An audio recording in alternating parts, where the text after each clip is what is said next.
Welcome to Immigration Info, your ultimate hub for all things immigration. Looking for visa tips, country guides, and the latest immigration updates? You're in the right place. Subscribe for expert insights and join our global community today.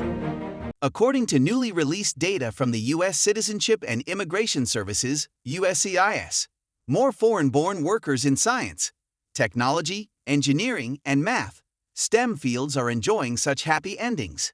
The jump comes after USCIS in January 2022 tweaked its guidance criteria relating to two visa categories available to STEM workers. One is the O1A, a temporary visa for aliens of extraordinary ability that often paves the way to a green card. The second, which bestows a green card on those with advanced STEM degrees, governs a subset of an EB2, employment-based, visa.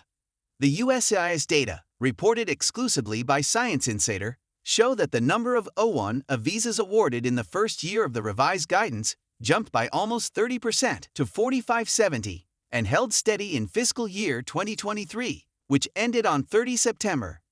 Similarly, the number of STEM EB2 visas approved in 2022 after a national interest waiver shot up by 55% over 2021 to 70,240. And stayed at that level this year?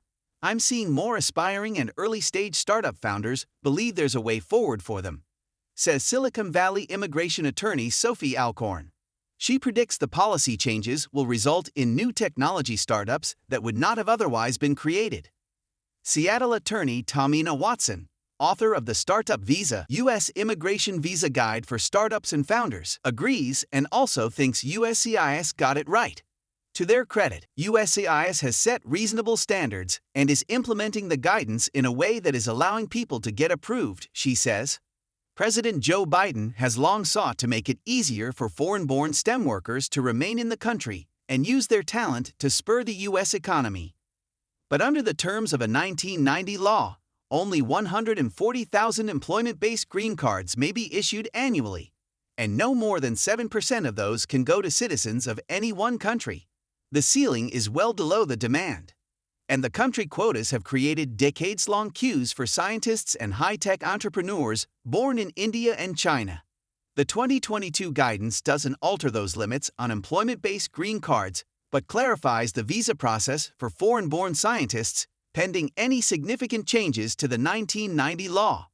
The O1A work visa, which can be renewed indefinitely, was designed to accelerate the path to a green card for foreign-born high-tech entrepreneurs. For example, Sanjay, who had been working in the U.S. for a decade, was awarded an O1A visa in the first week of 2022, shortly before the revised USCIS guidance was issued. Although there is no cap on the number of O1A visas awarded, foreign-born scientists have largely ignored this option because it wasn't clear what metrics USCIS would use to assess their application.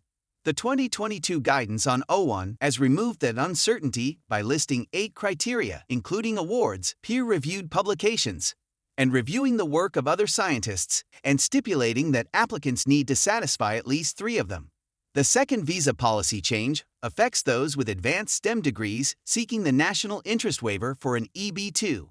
Under the normal process of obtaining such a visa, the Department of Labor requires employers to first satisfy rules meant to protect U.S. workers from foreign competition, for example, by showing that the company has failed to find a qualified domestic worker and that the job will pay the prevailing wage. That time-consuming exercise can be waived if visa applicants can prove they are doing exceptional work of substantial merit and national importance. But once again, the standard for determining whether the labor force requirements can be waived was vague, so relatively few STEM workers chose that route. The 2022 USCIS guidance not only specifies criteria, which closely track those for the non-immigrant O1A visa, but also allows scientists to sponsor themselves. Sanjay, who asked Science to use a pseudonym to avoid any repercussions from his comments about the U.S. immigration system, might have had an easier path to the green card he received this month if the 2022 rules had been in effect when he began his journey. A decade ago, his application for an EB2 without a national interest waiver, sponsored by the company he joined after graduating college, put him in a queue with hundreds of thousands of other Indian nationals. Sanjay realized he needed to find a different route with a much shorter queue. He had learned about the O1A through a network of serial entrepreneurs. But an immigration lawyer initially poured cold water on his chances of getting it. "You don't have any accomplishments," the lawyer told him. "You don't have a patent or even a product." That scolding spurred Sanjay to make a list of what he needed to do to achieve his goal of staying permanently. He improved the technology his AI-based firm was developing, expanded its customer base, and filed for a U.S. patent, which was awarded earlier this year. In May, those efforts paid off, allowing him to move from an O1A to a EB1 visa, which grants him permanent residency. His actual green card, which provides proof of that new status, arrived this month. Sanjay says a lot of things had to happen for him to snare an EB1. Individuals are allowed to apply for that type of green card, which doesn't require an employer certification from the Department of Labor. Your employer has to give you the opportunity. The person has to innovate. The innovation has to work. And the government has to agree that what you've done is actually an innovation, he says. But clearer guidance on the O1A, a stepping stone for his green card, would have helped. Most of the people who might qualify don't even know they could do this, he says. Alcorn says high-tech entrepreneurs on temporary visas often suffer from imposter syndrome and worry that having the government deny an application for a permanent visa could jeopardize their current immigration status.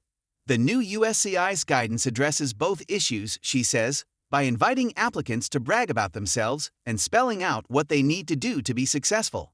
It's much better when the government says we are promoting these types of applications for entrepreneurship and research, and here is the type of evidence we are looking for. Doug Rand, senior advisor to the USCIS director, is pleased that the new guidance is having the intended effect of allowing more foreign-born scientists and entrepreneurs to follow in Sanjay's footsteps. "I think we've demonstrated that clarity matters and knowledge matters," Rand says.